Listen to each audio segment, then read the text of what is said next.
Hey, folks, happy Friday and welcome to the 4th of July edition of the Freedom from the Press podcast. My name is Jason Robertson, and I'm here with my partner in crime, Todd Peterson. Happy Independence Day. Happy No King's Day, Jason. And we got Paul over on the Twitter today. Paul, welcome aboard.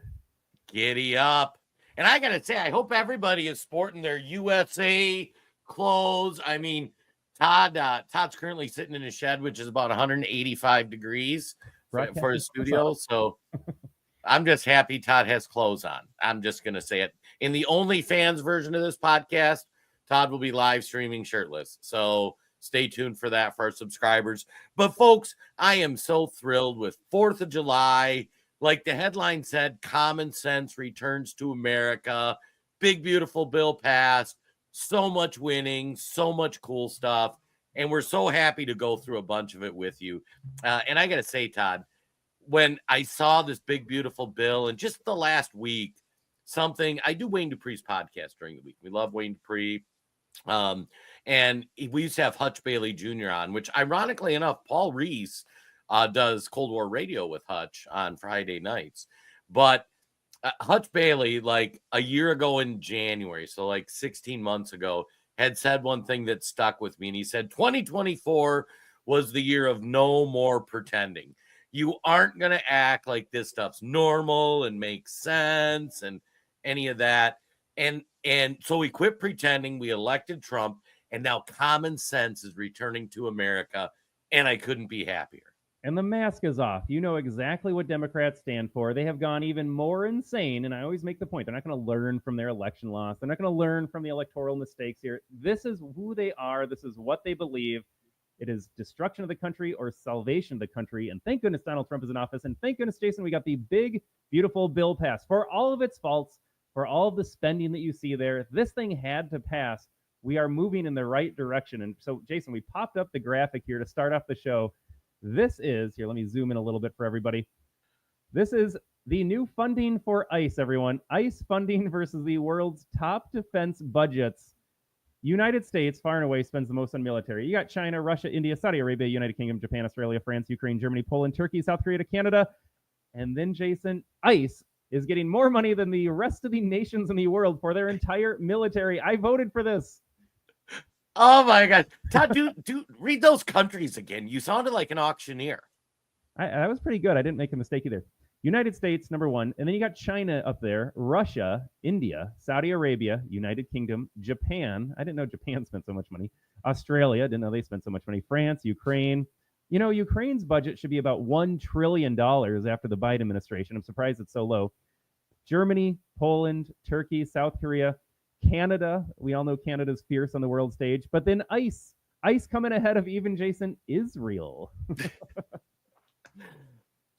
Our country has been invaded by migrants, illegal immigrants, all sorts of things for decades. My entire life, I'm 50 years old.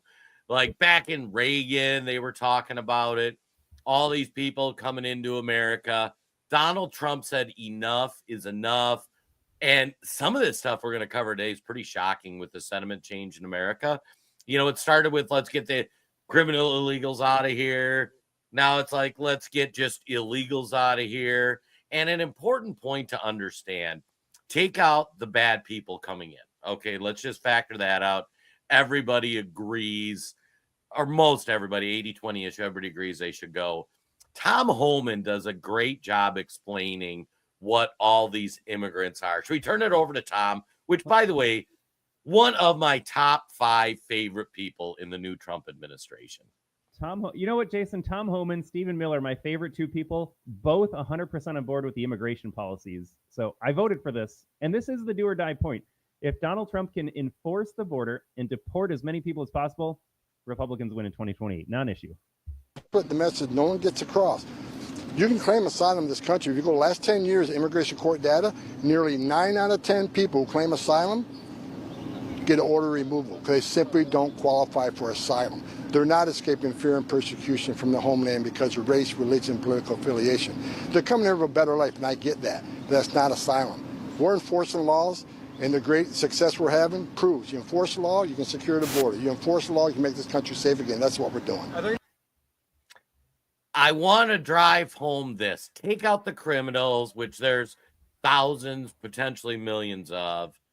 There are 9 out of 10 of these people coming in claim asylum, which is designed for people like Christians right now in Afghanistan are getting very bad things happening. I can't say some of it on Facebook, YouTube. In fact, we should probably clarify that too. Some of this stuff, we're going to have to cut the YouTube, Facebook feed off a little early, move over to Rumble, because some of this stuff that we're going to talk about, we're going to have to do only on Rumble and X because it's going to get spicy. But 9 out of 10 of these people are poor third world immigrants that just want a better life from America. And I got to say, without public assistance, I don't know how many of those people would come here, because I don't know if those people are lining up saying, we just want to go, and some are working, don't get me wrong, but like that is not what's causing this mass migration. They don't want to live by American ideals. They don't want to speak the language. They just want a better life. And I can't blame them. But the fact of the matter is, you can't take in the entire world's poor population, give them public assistance, and think you're going to have a country. Am I wrong? You are not wrong. And Donald Trump. Oh yeah, I thought you might pop up Elizabeth Cooper, who wants to know if we're coming to lunch today. Liz, if you're in the Minnesota area, potentially. But thanks for watching over on Facebook. Jesse is a regular on Facebook. I'm recognizing your name. Jesse, head over to rumble.com and join our Rumble community. Rumble.com/the American Tribune. Hey, Jason, I really wish Donald Trump would say, illegals, you have 6 months, because we're not inhumane here, but you have 6 months and then you get 0 benefits after that. No more welfare, no more SNAP, no more WIC, no more EBT, no more Social Security, no more Medicaid, Medicare. He needs to cut them off entirely, because to your point, yeah, they want to come here for a better life, but they're also motivated by all the handouts that they get. No more apartment money, no more cell phone, no more nothing. You can sink or swim in this country, as immigrants have always done. Or you can go home. You have 6 months to figure it out. Line up a job or line up a flight. And guess what? We will pay for your flight home. If you're an illegal in this country, I hope there's money in the BBB to fly every single illegal home. I will send them first class. I don't care anymore about the money. I just want them gone. Right. And when we talk about how great legal immigrants are, and we often say on the show, I would rather have a legal immigrant than some liberals, because legal immigrants looked at America. They looked at the value proposition, the opportunity you get, and legal immigrants said, I want that. I want to head to America. I want to work hard. I want to do good things. And we're going to speak the language. We're going to adapt to the social norms. Love those people. Those were our ancestors. They looked at America. We've heard all the stories. I showed up with nothing but hard work and $10 in my pocket or whatnot. Like, that's what America was built on. America was not built on poor people from all over the world coming to America, taking advantage of our robust welfare state. Tom Holman summed it up perfectly. And when we go back to look at the ICE numbers, it was funny. And actually, that needs to be where we go next, because the last couple of days when they've been debating the big, beautiful bill, lefties started tweeting that out, and they were like, if the big, beautiful bill gets passed, we're going to have more people in ICE than most of the world's military spending. And I'm like, holy cow, is this a commercial for the big, beautiful bill? Yeah, I mean, we, like you said, Jason, are under attack. This is an invasion. And so if you have to militarize a response to deal with that attack, so be it. So be it. Yeah, totally. I will say this, though, Jason, this is where I think you and I disagree. Legal immigrants maybe coming here for the right reasons. I'm kind of overall immigration right now. I would love to see a moratorium on legal immigration. This country exists with certain people in it, a certain demographic, a certain value system, a certain religion. That doesn't survive if you invite legal immigrants in en masse. And so bring some of them in, that is fine, but limit it severely. I think the 1920s had it correct, where they had a quota system, and they said, we will take from certain countries in a certain amount. But other than that, no, this is America, and it's going to stay America, because no matter what kind of immigrant comes in this nation, they will change it. And I'll use Zoran Mamdani as an example. He came here legally, but this is not the kind of person I want in this country. And so I'm drawing the line here. I want every illegal gone, every last illegal gone with our $40 billion ICE now that we have. but I want a moratorium on legal immigration too. Well, and you do bring up a good point that we dove into. The insane person the Democrats nominated to be mayor of New York City. And I got to say, he is going to give every Republican running commercial after commercial. But he was a good example of legal immigration gone wrong. He was a communist from Uganda who was raised by liberal elites. The communists got run out of Uganda. They fled to South Africa. Liberal elites. She does entertainment. His mom, his dad does something else. I can't even remember what it was. Something in the like academia. So like a professor or something. They apply to come to America. And within 2 years, their adult son, who came here legally, was protesting how we need to fundamentally change America and make it more communist like Uganda, where he fled. We see it with Ilhan Omar, which we'll have some clips of her later, where she, here is somebody that was an immigrant from Somalia. So a country that by all measures has been run horribly. They want and need to flee. They come to America, and the first thing they try to do is institute the same policies and practices and value systems that destroyed their country. Those are not the people we want in. We want people who look at America and say, hey, I like being a capitalist, and look at America and say, hey, speaking the language sounds fair. I got an opportunity to get a job, open a business, whatever I'm going to do. Great. These folks that are coming in that don't want to assimilate to that model, we just don't need them. Yeah, and I got to say, I'm going to put a pin in this conversation, Jason, but the entire argument of like, we're a wealthy nation, we have a great GDP, we can afford to help out the world's poor. I hate the GDP argument so much. This thing needs to die off. I don't care what America's GDP is. I care what the individual Americans' families, like household budget is. Do we have a strong GDP? Yes. Does that reflect necessarily on the people that live in this country? Not all the time. And the individuals are not responsible for having their tax dollars stolen from them via income, property, like state income tax. All the other taxes that you pay in America make you poorer as an individual. And so somehow I'm supposed to feel good that we're a wealthy nation because they steal a lot of our own individual wealth. Like, I'm not buying it anymore. So no, that is not an argument. We're a wealthy nation, so we can afford to take them in. No, I don't want them in. And even aside from the wealth, I just don't want them in here from a demographic, cultural, and political perspective either. Yeah, I got to say, Diane hit the nail on the head too. Dan over on the Facebook, we need to make sure they'll assimilate and go home. We need to be picky who comes here. Yeah. This is not a radical concept. Like, here's America. And there's even some flexibility in like what religion. We're not saying you have to be Christian, which I will say probably wouldn't be the worst idea.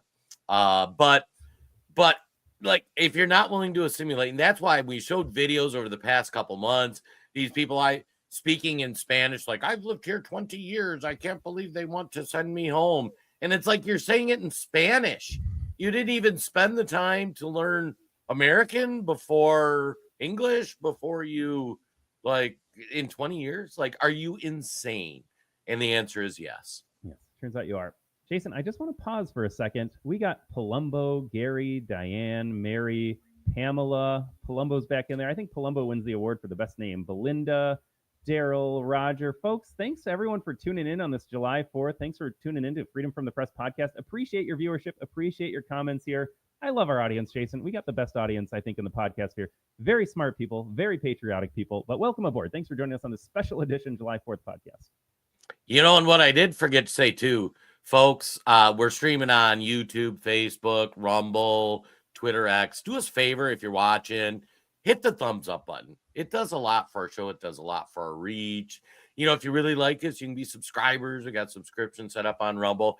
And like I say, in about 10, 15 minutes, we got to switch over to Rumble only because we got to talk about a little bit of vaccine stuff. We got to talk about a little bit of transgender stuff. And we can't do that on YouTube, Facebook. We can do it on Rumble and Twitter, free speech platforms. They let you express your opinion. So, Todd, do you want to explain how people find us on Rumble? Yeah, you know what, folks? Go to rumble.com. It is just like YouTube. If you've never heard of Rumble, used Rumble before, just understand it is just like YouTube, but you're going to type in a different address, different URL, rumble.com. and you're going to search out the American Tribune. Those are the properties that Jason, myself, our business partners manage. We are the American Tribune. But go for the American Tribune channel over on rumble.com. You can get the app on your phone. It's a green play button instead of YouTube's red play button. But we have a very thriving, growing community over there. Great group of people. If you want to support the work that we do, you can subscribe. We will never ask for anyone's money. If you can afford $5 a month, that's not going to, feed Jason and my family for a year. But we appreciate your financial support if you feel so inclined. But we're not asking for that. We'll never ask for anyone's money. We just like to have fun. We want to remind you, you are not alone out there. Our Rumble community is a great reminder that there are so many patriots out there, Jason. I don't know, Jason. We're doing all the plugs right now. I got one more plug for us here. We got Paul Reese over on Rumble. He said, Happy Independence Day. If you want to support a disabled, veteran-owned coffee company, Paul's in our own backyard in Minnesota. Jason and I are in Minnesota. You can go to splitrockcoffee.com, splitrockcoffee.com. Use promo code TODD10. Subscribe and save today. I am drinking Split Rock coffee almost exclusively now. I love the breakfast blend. I know Paul keeps talking about the other things he's got out there, but I found the breakfast blend. I like it. Once I find something I like, I don't really change or deviate from that. But splitrockcoffee.com, promo code TODD10. Giddy up. Now, Todd, as we talk about common sense returning, should we do that CNN clip? This is glorious, folks. CNN reporting on the New York Times, on CBS, on ABC, everything that is wrong with media. Even they came to the same conclusion that we are, and this is the shift in the national conversation. Jason, you hit it earlier. We are talking about getting rid of illegals. I think everyone's on board with getting rid of illegals, but it's to the extent that they are. Even the readers at the New York Times, even the viewers on CBS and ABC, they feel like we do. It's almost like everyone is going MAGA. Well, and just to frame this up too, I think Todd will agree with me on this. We don't trust polls. There's only a couple good pollsters out there. Qantas analysis, pretty good. Rasmussen's pretty good. We've seen it in elections. We've seen it in all sorts of different things. Polls are generally garbage. Part of it is they oversample the liberal bias. So whenever I look at these, if I see it's like 50-50, it's probably 55 conservative, 45 liberal. That's kind of the spread. So when you see these numbers, understand there is a good likelihood they oversampled liberals. But this segment just blew me away. Different questions, but these were all taken within the last month. And there's real uniformity here. That's what I really think you see. You see real uniformity. Deporting all immigrants who are here illegally, 55% of the New York Times. Marquette, 64%. CBS News, 57%. ABC News with a slightly different question, 56%. So what you're seeing essentially here is a very clear indication that a majority of Americans, in fact, when they're asked this blunt question, which I believe gets at the underlying feelings, do in fact want to deport all immigrants who are here illegally. There's no arguing with these different numbers because they're all essentially the same across 4 different pollsters. So if they say yes today-ish, how has that changed over time? Yeah, this is where I think you get very interesting. And so we'll take a look at that ABC News question in particular because you can really see that there's been a massive shift from when Trump was first getting into office 8 years ago, right? Deport all undocumented immigrants. You go back to 2015, I'm going to come to your side of the screen, it was 42%. Hello. Go to 2016, it was 36%. Look at where we are now. This was taken at the end of last year, 56%. This is 20 points higher than it was just before Trump got into office the first time. So feelings towards immigration in this country, feelings towards undocumented immigrants and deporting all of them have become considerably more hawkish. And I think that gives Donald Trump much more leverage to go with the American people and sort of have these hawkish, some might say harsh, different rhetoric and also issue-based sort of going after immigrants who are here illegally. And so I think the American people are going to give Donald Trump the benefit of the doubt to do what he wants to do, at least if you believe these blunt questions, including this one. How about immigration levels? Yeah, okay. So this sort of goes in line with that, right? Which is, again, trying to get at the underlying feelings. Want immigration levels decreased. This includes legal and illegal immigration. Look at this. Last year, 55%. That is the highest level since the 9/11 aftermath. You go back just to 2020. And this, again, legal and illegal. So people want less people coming into the country. Exactly. They want. Oh, my God. If you didn't think today could get any better, folks, CNN had to report these incredible numbers. And it's amazing. We could break down the big, beautiful bill 100 different ways. And it's funny. Todd and I joke about this. Donna, this is exactly what we voted for too.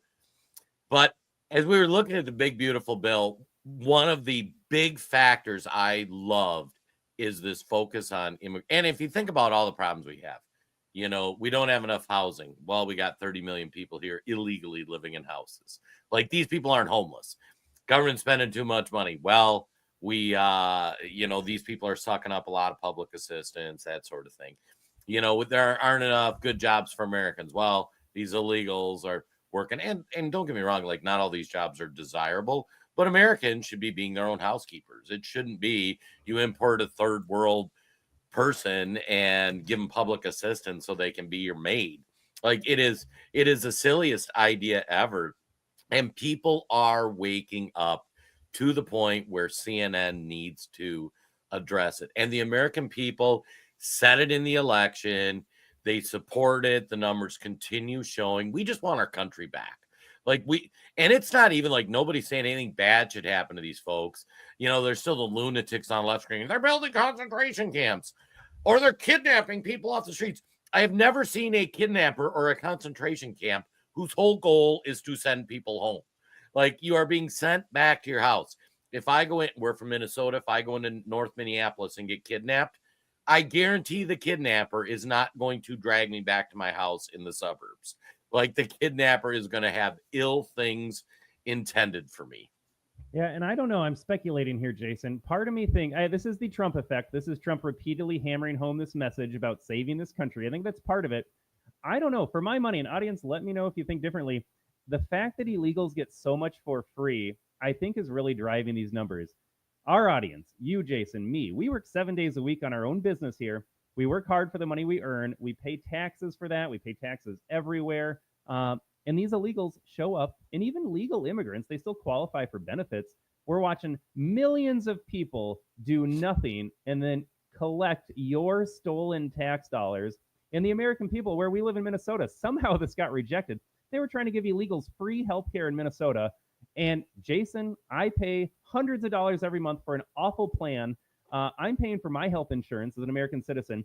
Why are these people showing up, contributing nothing, doing nothing, and then getting everything for free? I think that's the tipping point. People are just like, no, I don't want socialized healthcare. I definitely don't want it for illegals. And if you're going to offer anything free to the American people or to anybody, it should be to American people. This is not controversial. This is priorities. And people are just like, these Dems are insane. They're trying to give everything to illegals for free as we work harder and harder for less and less. Yeah. And I got to say, as we're debating this bill, the ICE spending, deportations, and it's going to bring up another key point, and we might have to play some of these videos that the Democrats came out during. So they're changing Medicaid. And just to explain, there's Medicare, Medicaid, government-funded insurance. Medicare is for old people. Medicaid is for poor people, just as a baseline. On Medicaid and SNAP benefits, they are changing it where if you're an American citizen, you have a work requirement if you're able to. And there's a bunch of exceptions. You got kids or this or that. They're saying 20 hours a week needs to be spent working, volunteering, or going to some sort of education so that's your work requirement.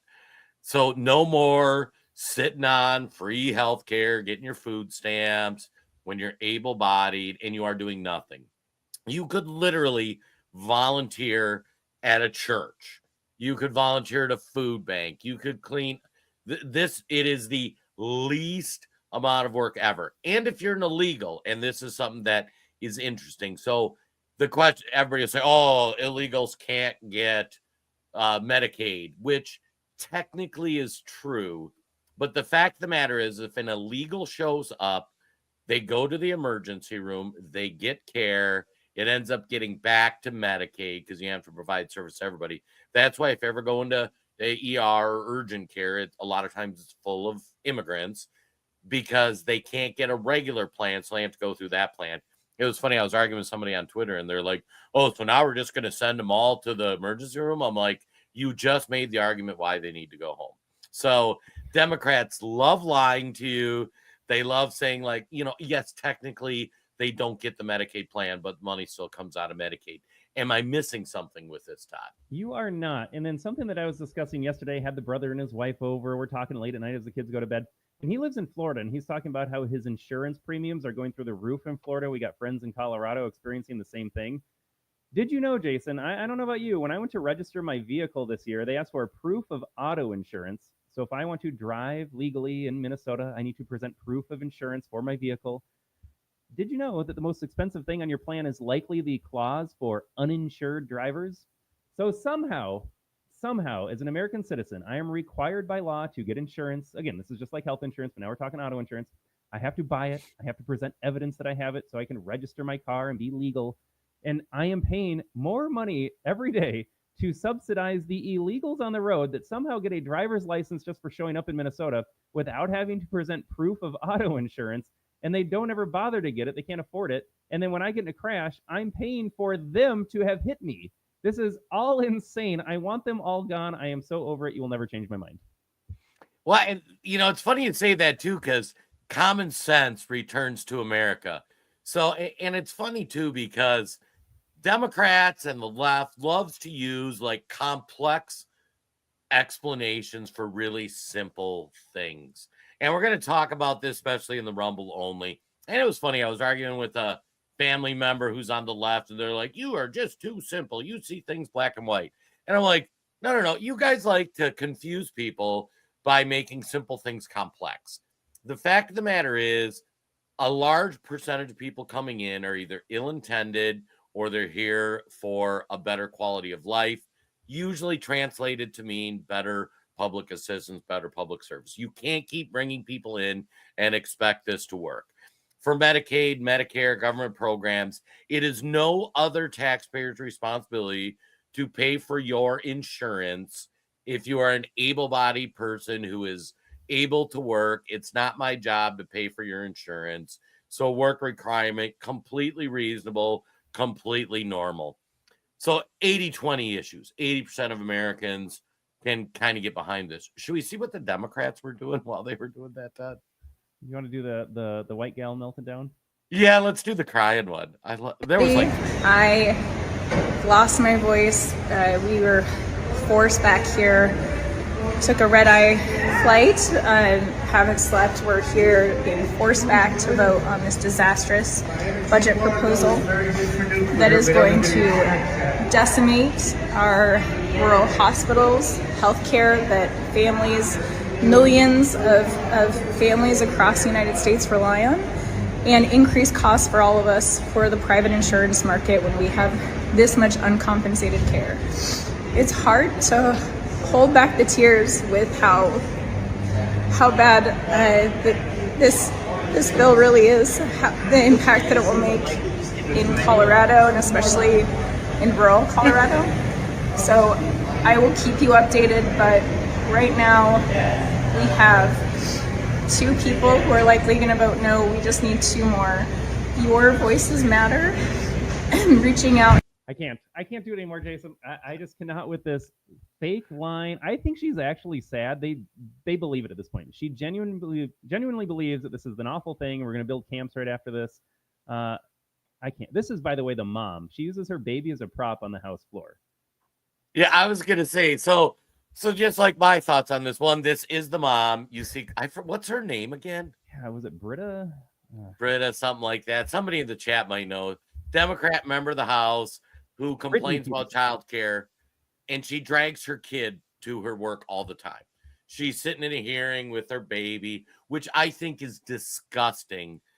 Get childcare. They like have even Congress members. Childcare, Jason. Did you know that? 18 hours a day childcare for Congress members. At the right, yeah, it's free. It's paid for with your tax dollars. But she brings her and then she is complaining she has to go from her home to Washington, D.C. to vote or do her job. I'm sorry, Todd, I work how many hours a week? We run our own business. When I work in the corporate world, 50, 60 hours a week.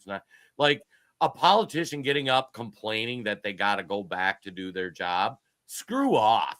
Like Paul Reese owns his own coffee company. He works his tail off. This messaging just totally lands flat. And then it's the theater kids. Like they use that phrase, and it's like when you're in high school And there were people that were in plays, and then there was the theater kids who just like overly emotional, everything's hyperbolic. Somehow they have all got elected to Congress. This is a theater kid. This is performative. She is weeping because I'm fighting back tears because they're making people work to get free insurance. I don't even understand, Todd. I can't. There's no arguing with these people anymore. I'm not going to say this too much on Facebook. On my show yesterday, Jason, Key West voted to be a sanctuary city down in Florida. I said, good. Make it the dumping ground. We can't reason with the other side anymore. You cannot present any coherent, rational, logical argument to a person like this and say, here's why it's a good thing that we're doing this. Let me talk really slow. You can't do it anymore. It doesn't work with them. They're immune to that. They just need to feel the brunt of their policies. So I said, make Key West the dumping ground for all the violent illegals in Florida, build a wall around the island, and let them see what life is like with all the illegals that they love so much. That's where I'm at with this. Like, you just have to, at some point, feel the consequences of your voting or your worldview and ideology. I don't know how to break through to people like this or the voters that send this clown to Congress. It is truly, truly unbelievable. You know, Todd, as we round up our first half hour, should we play the White House video about the girl stuff? And then we're going to have to switch over to Rumble, because when we start commenting on this, I don't think Facebook's going to like what I have to say. I don't know about you, Todd. Probably not. That's safe to play. It's from the government here, but our comments we'll save for Rumble, everyone. Again, a big thank you. We had a great audience today over on Facebook on this July 4th. So, folks, thanks for tuning in and watching us. We are not done with the show, but for our Facebook audience, this is where we're going to say goodbye. So we got Kevin over there saying this lady is full of crap. Absolutely. Got Doris. Got Jasic over on the Facebook. Mona, who is working hard at age 67, watching illegals get everything for free. Palumbo writing books for us here. Thanks for your viewership. Thanks for commenting, Palumbo. Keith, Kathy, everyone else over on Facebook. We are heading over to Rumble. So again, that's rumble.com. Search out the American Tribune. You'll see us. They have the live podcast, live shows going on, and your banner possibly. Maybe we're up there. Maybe we're getting big enough to be featured on Rumble, Jason. Rumble.com, the American Tribune, or get the app on your phone, the green play button. Get the Rumble app. But we are going to play this video, and we're going to cut the feed for our Facebook and YouTube audience because the things Jason and I want to say are not allowed. With that said, folks, Facebook, YouTube, thanks for tuning in. Join us on Rumble. Rumble, we'll see you on the other side after the video.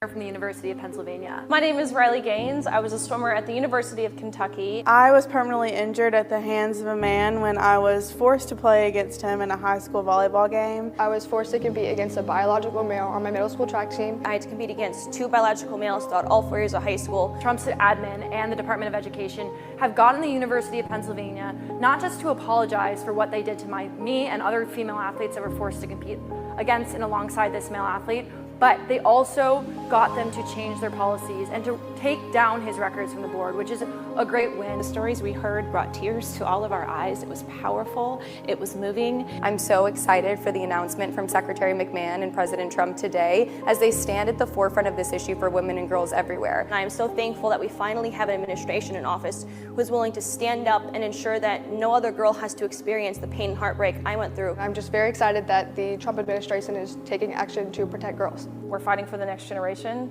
young girls like my daughter. So just very, very grateful and excited for what this means. All right, folks. Rumble.com. We'll see you in 60.